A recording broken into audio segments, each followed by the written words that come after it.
Assalamualaikum warahmatullahi wabarakatuh. Perkenalkan, saya Kumala Todingan dengan NIM G002409 dari kelompok A1. Video ini merupakan video karena saya tidak mengikuti praktikum, jadi saya membuat video ini sebagai bentuk susulan praktikum dari anatomi. Praktikum anatomi blok 1.3, sistem pencernaan dan metabolisme. Pertanyaannya atau skenario-nya yaitu seorang pria berusia 45 tahun datang ke rumah sakit dengan keluhan nyeri hebat di perut kanan atas yang menjalar ke bahu kanannya. Nah, pasien juga mengalami mual dan muntah setelah mengonsumsi makanan yang berlemak. Jadi pemeriksaan fisiknya itu menunjukkan nyeri tekan pada bagian hipokondrium kanan atau kanan atas, dan pemeriksaan USG atau ultrasonografi menunjukkan adanya batu di kantong empedu atau pasiennya mengalami kolesistolitiasis. Nah, pertanyaannya, sebutkan organ-organ aksesori yang terlibat dalam sistem pencernaan manusia serta fungsinya secara umum. Nah, jadi di sistem pencernaan manusia itu ada beberapa organ aksesori atau organ yang ngebantu dalam sistem pencernaan. Yang pertama ada hepar. Nah, hepar ini memiliki berbagai fungsi penting ya tentunya dalam tubuh kita.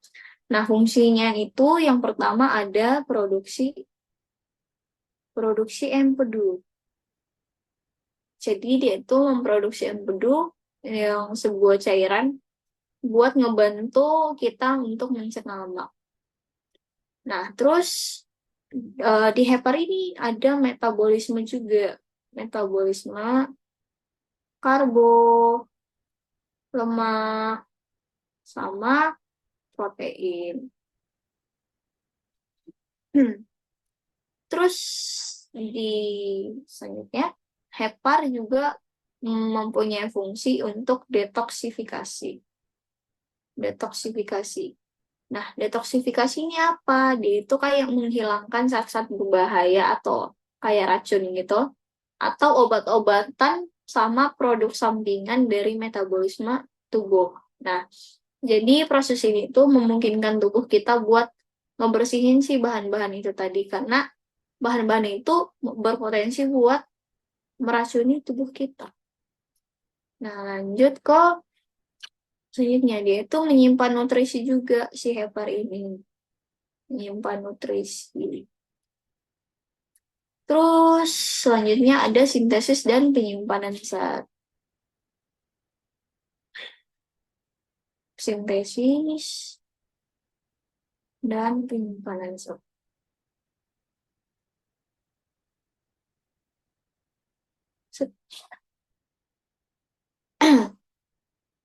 Nah, jadi karena ininya banyak nih, fungsi hepar banyak, jadi hepar ini merupakan organ vital yang tentunya mendukung banyak proses penting dalam tubuh kita. Nah, salah satunya itu adalah proses pencernaan atau sistem pencernaan. Masuk ke organ aksesori selanjutnya, yaitu vesika velea. Vesika velea itu adalah yang ini. Yang ini. Vesika Vesika velea. Nah, vesika velea ini atau kantong empedunya ini memiliki fungsi utama tentunya sesuai namanya, yaitu buat nyimpen empedu, cairan empedu yang diproduksi sama hepar tadi. Seperti itu. Nah, tapi selain nyimpen empedu, dia ini juga kayak mengkonsentrasikan si empedunya ini dengan cara nyerap sebagian cairannya, cairan empedunya ini, sehingga si empedunya ini kayak lebih pekat sama lebih efektif buat mencerna si lemak itu. Jadi dibuat kayak lebih pekat gitu. Karena empedu itu berfungsi buat membantu dalam pencernaan lemak. Seperti itu. Jadi dia itu si vesika vilea ini berfungsi buat nyimpen, buat ngatur pengeluaran empedu yang dibutuhkan buat ngebantu pencernaan lemak di dalam tubuh kita. Next, organ selanjutnya yaitu pankreas. Nah, pankreas ini punya dua fungsi utama dalam tubuh kita, yaitu sebagai organ eksokrin sama endokrin. Nah, sebagai fungsi eksokrin, dia itu mm, memproduksi sistem pencernaan. Itu ada amilase, lipase, terus ada protease kayak tripsin, sama chymotrypsin. Seperti itu.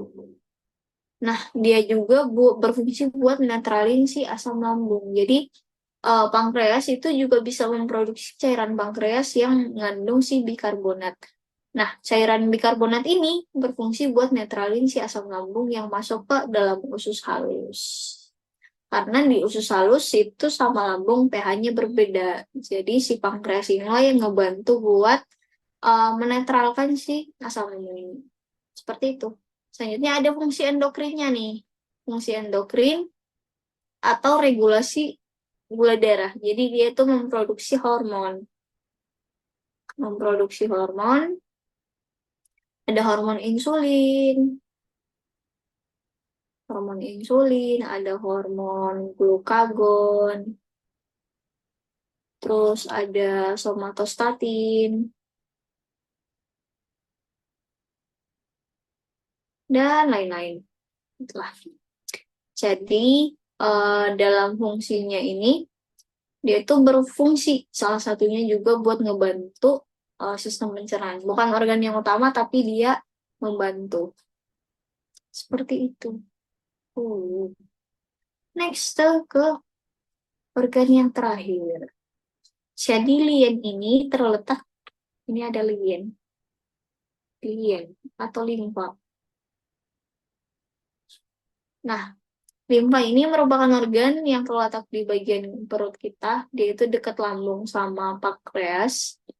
Terus punya beberapa fungsi penting tentunya dalam tubuh kita, yaitu yang pertama, dia berfungsi sebagai fungsi imunologis. Jadi si lien ini itu ngandung sel-sel imun kayak limfosit yang ngebantu kita memerangi infeksi dan lain-lain. Terus dia itu memproduksi antibodi juga yang ngebantu buat pertahanan tubuh. Nah, kemudian limfa ini berfungsi buat menyaring sel darah. Jadi dia itu menghilangkan sel darah merah yang udah tua sama udah rusak, terus digantiin lah. Nah, proses penghancurannya itu dilakuin oleh makrofag di limfa itu sendiri. Terus limfa ini juga berfungsi sebagai penyimpanan cadangan sel merah. Kemudian, limfa juga berfungsi buat nyaring sama nyimpan zat besi. Jadi dia itu ngolah zat besi yang berasal dari penghancuran sel darah merah tadi, kemudian disimpan terus digunain lagi buat produksi sel darah merah di sumsum tulang belakang seperti itu. Nah, jadi secara kayak overall limpa ini kayak memainkan peran kunci gitu loh di dalam imunitas tubuh kita. Jadi dia itu yang ngancurin sel darah merah yang udah tua, yang udah rusak, terus diproduksi lagi, terus nyimpen-nyimpen zat besi juga. Mungkin itu fungsinya secara umum. Jadi eh organa aksesori digestiva kita itu ada 4, ada hepar, ada vesika vilea atau kantong empedu, terus ada pankreas sama ada limfa. Next, nomor 3, jelaskan jalur aliran empedu mulai dari hati hingga mencapai duodenum serta struktur anatomi yang berperan dalam mengatur alirannya.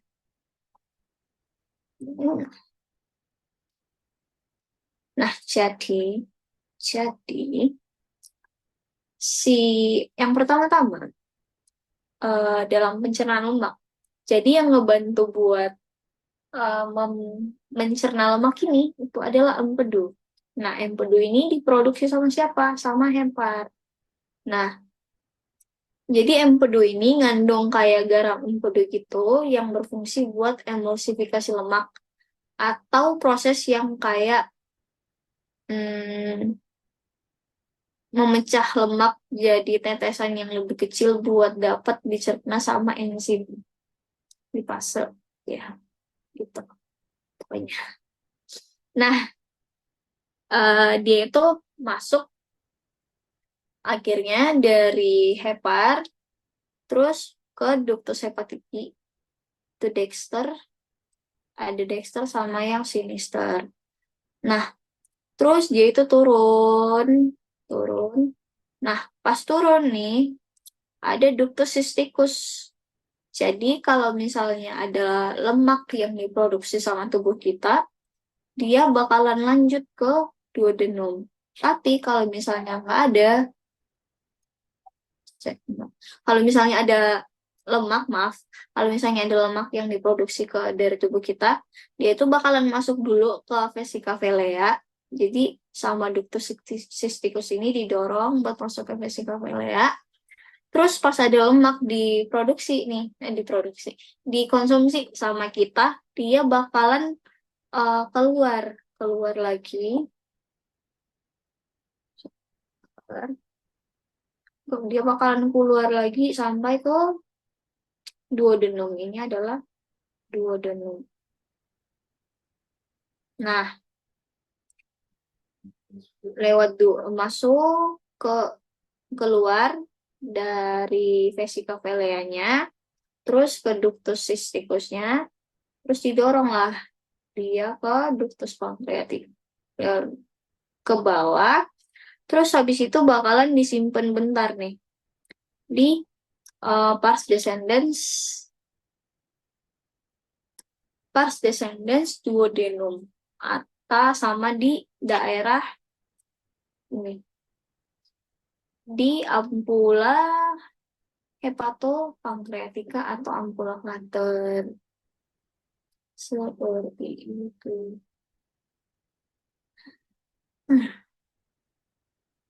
Nah, udah. Terus kalau misalnya eh, kita nggak ada lemak nih buat dikonsumsi, jadi habis dari hepar,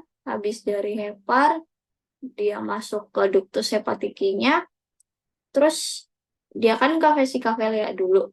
Nah, terus ternyata nggak ada ini nih, nggak ada lemak yang dikonsumsi sama kita. Berarti si empedunya itu bakalan stay di kantong empedunya itu. Jadi nanti bakalan ada sinyal kalau oh si kita udah makan lemak nih, berarti kita harus ngeluarin empedu buat